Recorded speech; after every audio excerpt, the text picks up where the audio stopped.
Okay. So today I will be starting with another topic that is we call it as coagulants. Okay. Have you heard of the word coagulant? Coagulation, blood clotting. कभी सुना है इस word के बारे में? Yes, ma'am. Okay. Yes. So coagulant. Whenever you see coagulant or you see coagulation, okay, so it has a connection with the clotting of blood. Okay, so what happened is if a person, okay, he had an injury, accident, car accident or motorcycle accident or any accident, ठीक है, or any injury, तो क्या हो जाते हैं whenever there is a cut on our body, there is blood, blood is coming out. Okay, so some patients, what happen is their platelets are very less, okay, or the clotting factors are very less in their body. So what happen is continuously bleeding हो जाएगा, ठीक है, the blood will not stop flowing out, and patient can go under hemorrhagic shock. Okay, so what happened is we have to stop bleeding. Okay, we have to help the patient for the clotting process to take place. Okay, so in that situation we can give some medicines that will help the body of the patient to start clotting. Okay, will help the blood to start clotting, and these medicines we call it as coagulant agents. Okay, I hope everyone can hear my voice. Yes, ma'am. Okay. So, before going into the coagulant agents, okay, first I'll just refer back to the clotting, how clotting process takes place. Okay, so you must have heard about the intrinsic pathway, extrinsic pathway, and the common pathway. Okay, so there are three pathways. Intrinsic means inside, extrinsic means from the outside, and common pathway, combination of inside and outside pathway. Okay, so in how do our blood clot? Okay, that is because of our platelets. Okay, and the clotting factors. There are basically 13 clotting factors. Okay, and they come in Roman numbers. Okay, like Roman number 1, 2, 3, 4, so on. So there are how many clotting factors? There are 13 clotting factors. Okay, and so in the first slide, when you see the screen, okay, so there are three. The second slide, it has a flow diagram of the blood clotting, or you can say it as a coagulation process. Okay, so um, so whenever there is any injury, or whenever there is any damage in the tissues or on the skin, okay, so what happens is, first of all, in the intrinsic pathway, 12, the factor number 12, it gets activated. ठीक है, याद रखना, first the first factor that gets activated is 12th number. ठीक है, so Roman number 12 gets activated into 12A, which is the activated form of factor 12.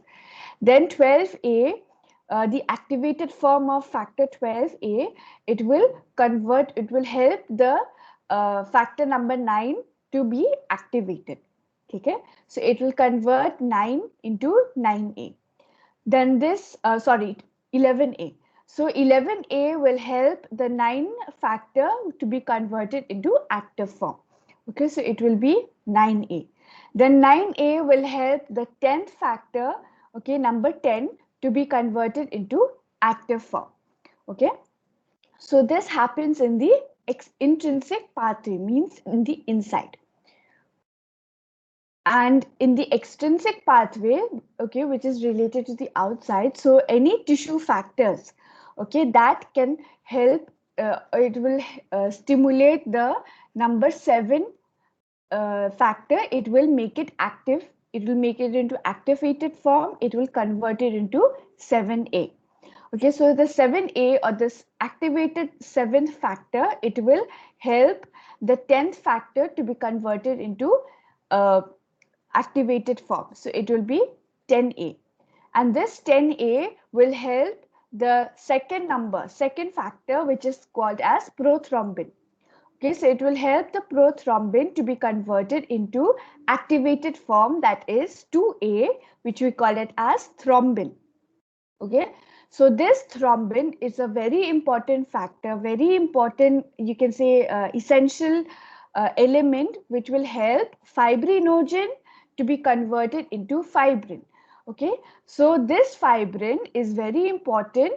Okay, because it will help our blood to clot.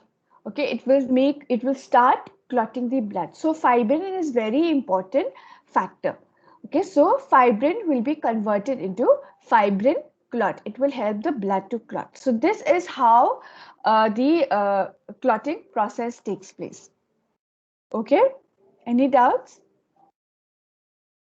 You can hear me?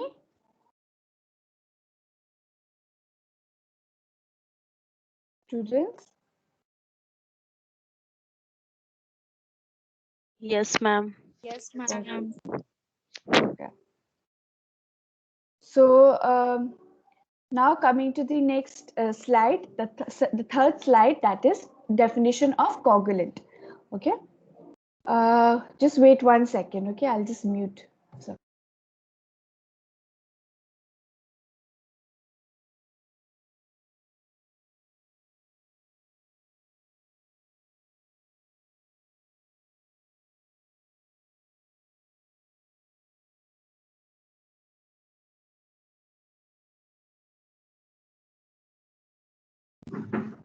Okay, so now coming to the definition of coagulant. Okay, so like I told you, if a patient is bleeding continuously, okay, clotting of blood start ही नहीं हुआ है, ठीक है, it is not working, the blood is not clotting, continuously bleeding from the nose or continuously bleeding from any injured site. Okay, so for such patient, we need to give some medicine so that they will not lose too much of blood from the body. Okay, so such medicines we call it as coagulants. Okay, coagulant agents. So coagulants are the drugs that promote coagulation and control the bleeding. Okay, so the medicines that will help the 13 factors to be activated. It will the medicines that will help the fibrinogen to be converted into fibrin. Okay, so these medicines we call it as coagulant agents. Okay, so they promote the process of blood clotting, or they promote the process of coagulation. And therefore, if the blood starts clotting, therefore patient will not lose any more blood. Okay, so hemorrhage nahi hoga, hemorrhage will be stopped. Okay, so that is coagulants. Excuse me. Okay, so these are called coagulants. Okay, and another name for coagulants, it is also known as hemostatic agents. Okay, hemo relating to blood. Okay, so coagulant is also known as hemostatic agents. And coagulants are of two types. One is systemic coagulant and the other is local coagulant. Okay, systemic means full body. Okay, it will starting from the head to the toe, it will go every part of the body, so that is systemic. Okay, systemic coagulant. And the other is local coagulant. Local means only a specific area of the body. Okay, so these are the two types of coagulant agents or the coagulant drugs. Okay, is this clear with everyone? Okay, I think everyone can see the screen now. Yes, ma'am. Okay. Okay, so this is, look, this is the first slide. So this is the coagulation process, how our blood starts clotting. Okay, so this is because of these factors. You can see they are all in Roman numbers. Okay, so there are 13 factors, and each factor will be converted into activated form. They will become active.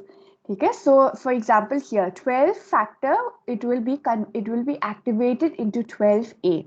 Okay, 12A, here A means activated form. Okay, so this 12A which is an active form, it will help the 11 number to be converted into activated 11A. Okay, so it will help, all these factors will help the important one here is number 2. Okay, number 2 we call it as prothrombin. Okay, the second factor, it is called as prothrombin. It gets converted into, or it gets activated into thrombin, which is 2A. Okay, so this thrombin also a very important factor. Okay, it helps fibrinogen, which is 13, to be converted into fibrin, which is 13A. And this fibrin, very exclusively very important, because this helps in our this is the last process for clotting of blood. Okay, so this is the clotting process, or you can say the coagulation process. Okay. Then the definition of coagulant, like I told you, that coagulants, they are medicines or drugs that helps or promotes the coagulation process, that helps in the clotting of blood. And if our blood clots, then what happens is bleeding will be stopped, or it will be controlled. Okay, so and it helps in control of bleeding. Coagulant is also known as hemostatic agents. Okay, these drugs, they are of two types. So coagulants are of two types. One is systemic and the other is local coagulant. Okay, so is this clear with the definition? Can I move on to the next slide? Yes, ma'am. Okay, so like I said that there are two types of coagulant. One is systemic and the other is local. Okay, so first let us see with the systemic. Systemic means full body. Okay, it will act on the whole body. So first of all, the type of systemic coagulant is vitamin K. Okay, injection vitamin K is very commonly, it is very important and commonly used. Okay, so vitamin K, this we use when a baby is born, newborn baby, then we give vitamin K injection also, along with BCG. Okay. Then the second is injection ethamsilate. Third, desmopressin. Fourth, fibrinogen. Fifth, anti-hemophilic factor. Number 6, tranexamic acid. And number 7, epsilon amino caproic acid. Okay, so these are some of the injections or medicines that are under the category of systemic coagulant. Then let us see what are local coagulant. Local means only a specific area. Okay, so first is adrenaline. Okay, so adrenaline also helps in clotting of blood. Okay, then fibrin glue, then there is gelatin, thrombin, oxidizes cellulose, then we also have hemocoagulase and lases tranexamic acid. Okay, so these are some of the medicines or the agents that are under local coagulants. Okay, then very important is vitamin K.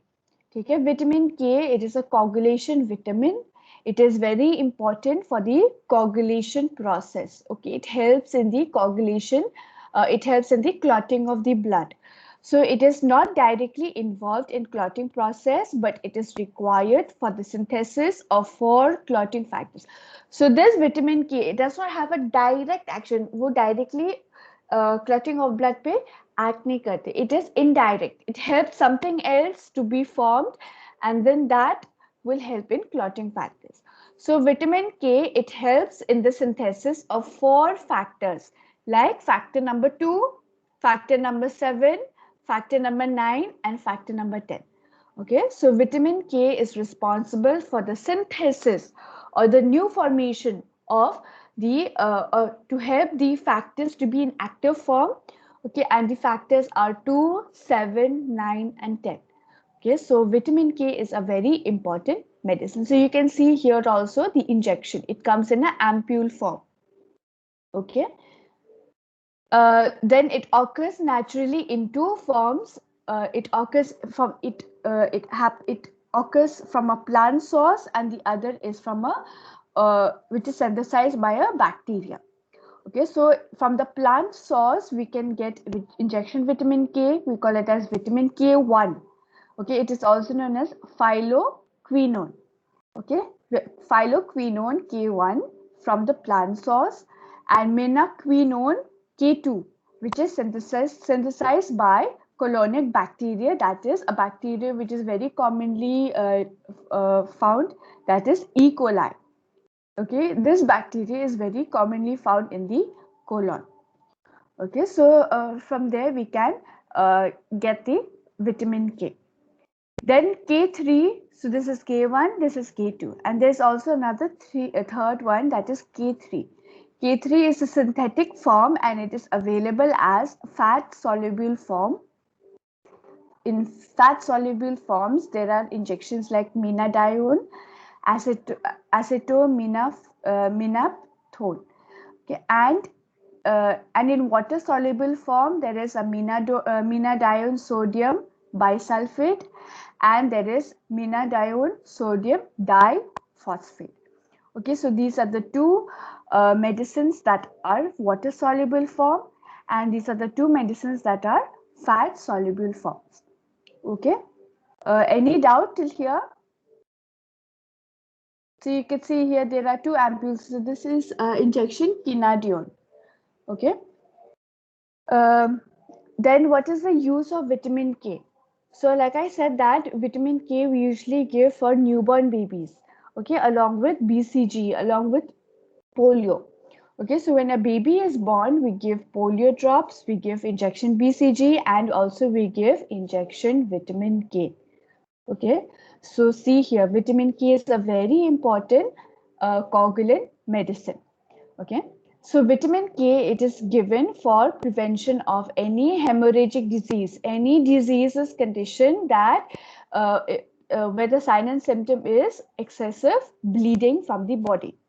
Okay, so for the prevention of hemorrhagic disease of the newborns, all newborns, especially premature babies or premature infants, they have low levels of prothrombin and other clotting factors. Okay, so premature baby. Okay, so premature baby, they will have less clotting factors and they will have low levels of prothrombin. Okay, so which prothrombin and clotting factors are very important. They are responsible for the coagulation process. Okay, so these levels, see these factors, and the prothrombin level is very less in premature babies. That's why we need to give something, okay, help to help the baby, to help in the coagulation process. Okay, so that important medicine is vitamin K. Okay, so vitamin K injection, vitamin K, it is 1 mg.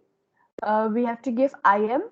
Okay, soon after birth has been recommended routinely. Okay, so the dose that we give to babies, okay, newborn babies, that is injection vitamin K 1 mg.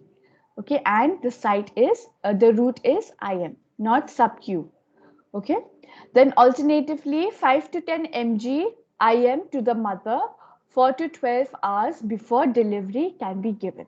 Okay, so we can give to mothers also, okay, 4 to 12 hours before the delivery, so that you know because while while they are delivering the baby, there will be blood loss. Okay, so we do not want the mother to we do not want the blood be uh, to be lost from the mother's body. We do not want the mother to go under hemorrhagic shock. So that is why we need to give the injection to the mother. Okay, and the dose is 5 to 10 mg IM. Is this clear to everyone with the indication of vitamin K? Yes, ma'am. Okay, so this is, you can see on the right side, there is a tag here.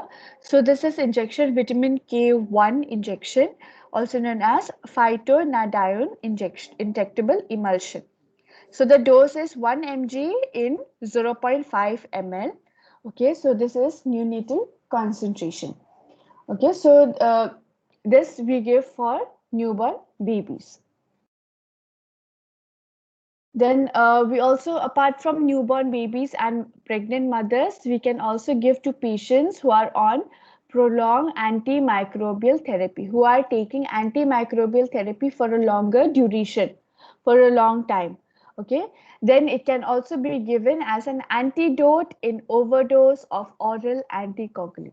Okay, so if a patient is taking anticoagulant, okay, anticoagulant means which breaks down the clotting, the blood clot. Okay, so it is just opposite for coagulant. Okay, so if a patient is taking anticoagulant overdose, okay, then we can give injection vitamin K as an antidote.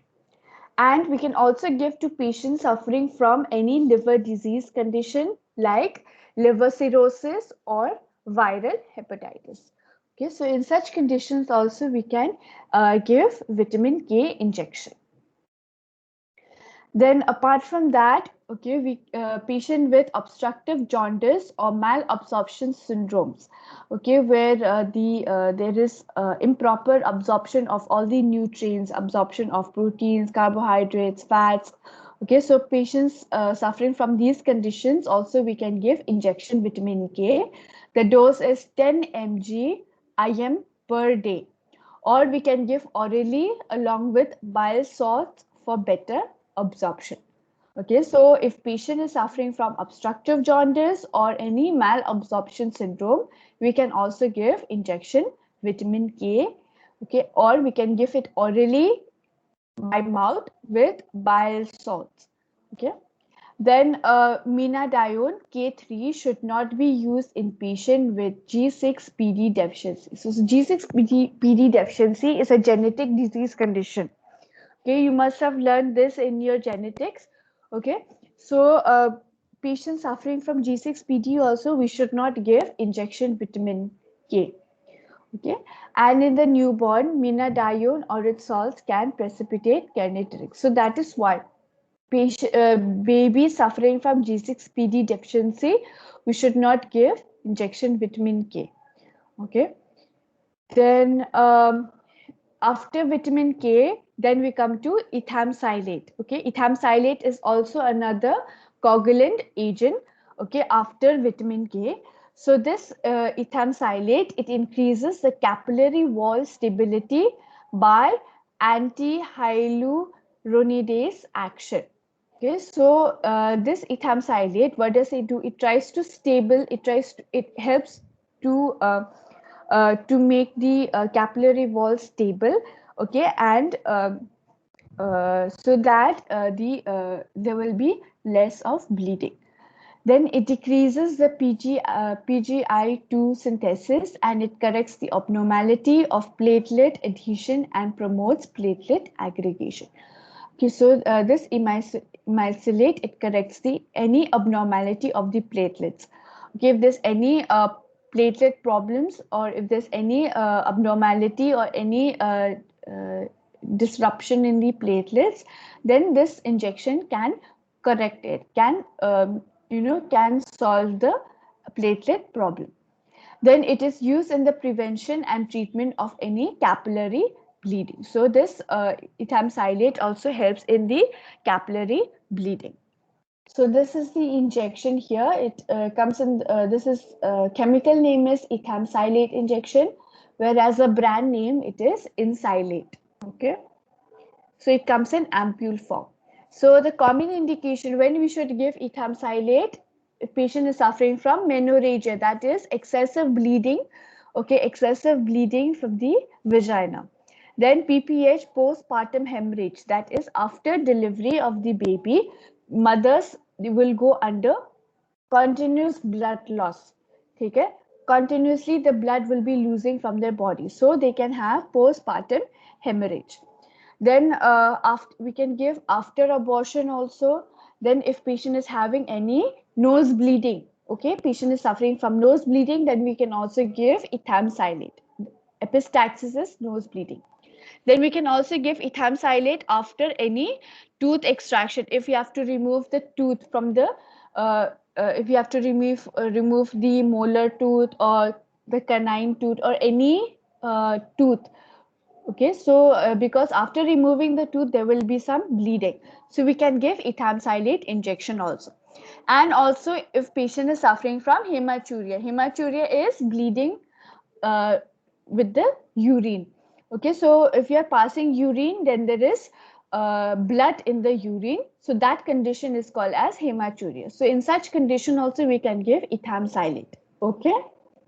Then next is the what is the side effects of ethamsalate? It can cause nausea, rashes, headache, hypotension, that is blood pressure is low if you are given by fast IV injection.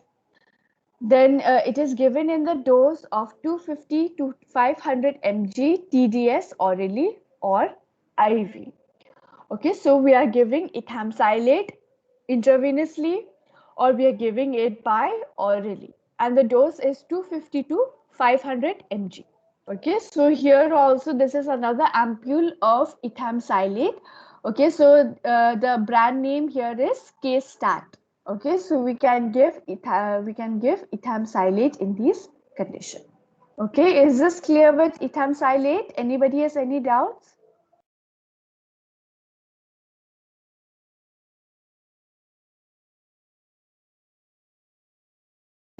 No, ma'am.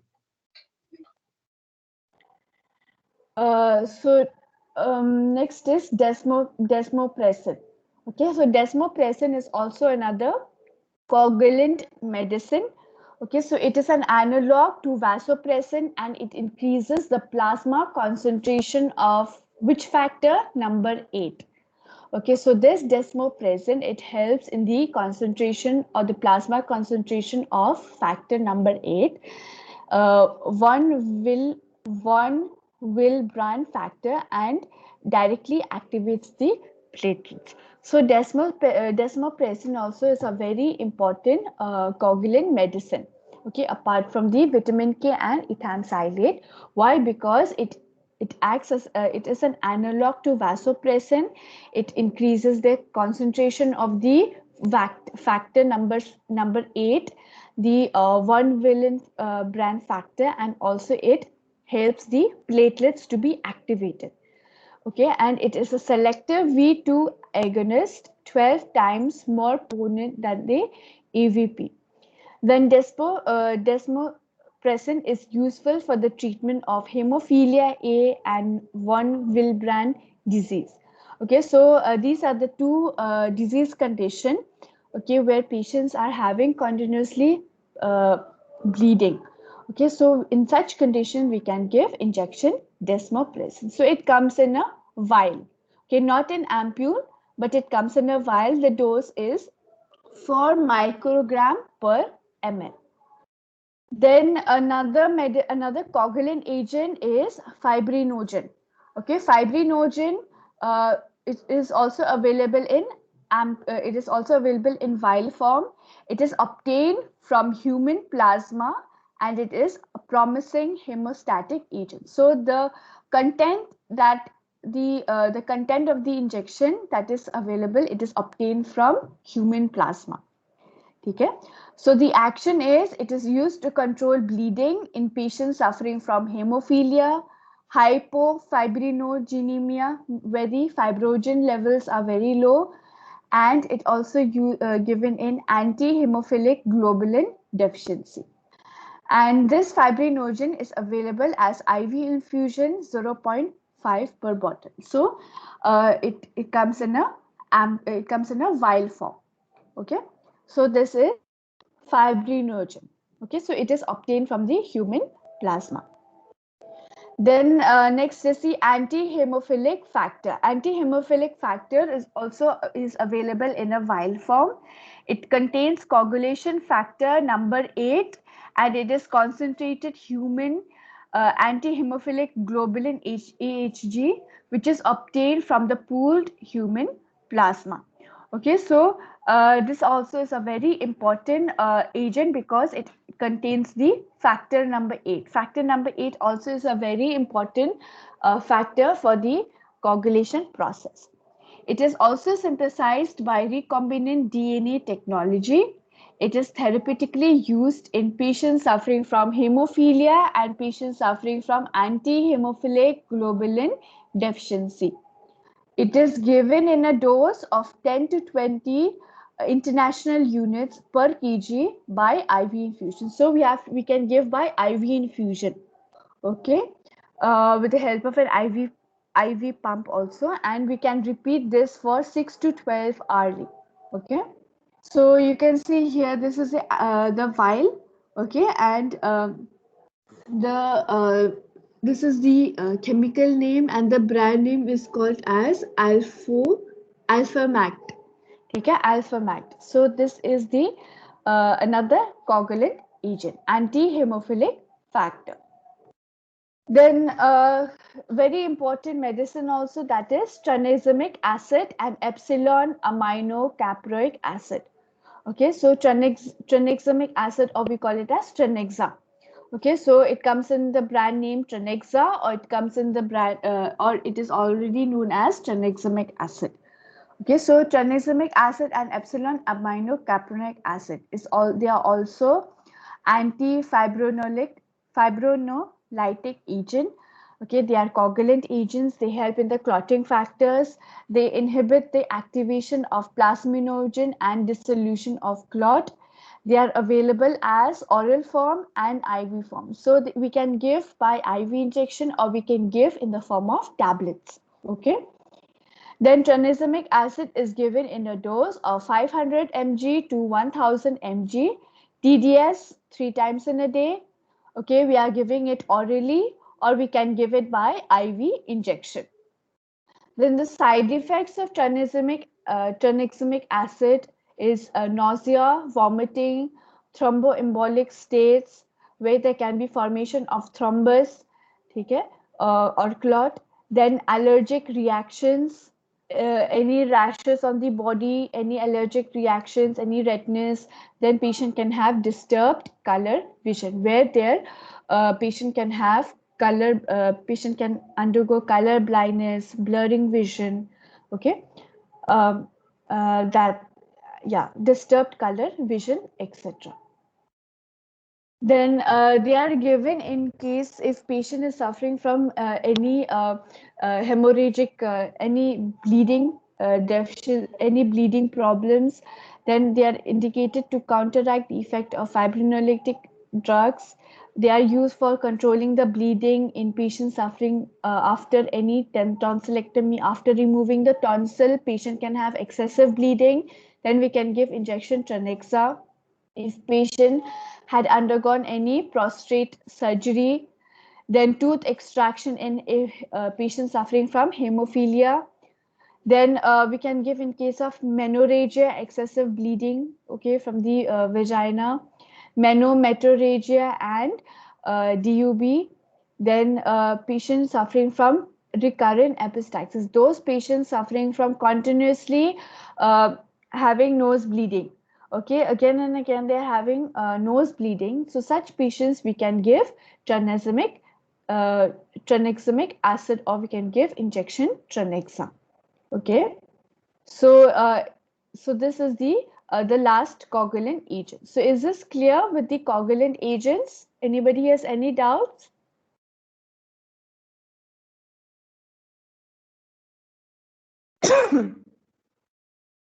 Anybody has any doubt with the coagulant agents?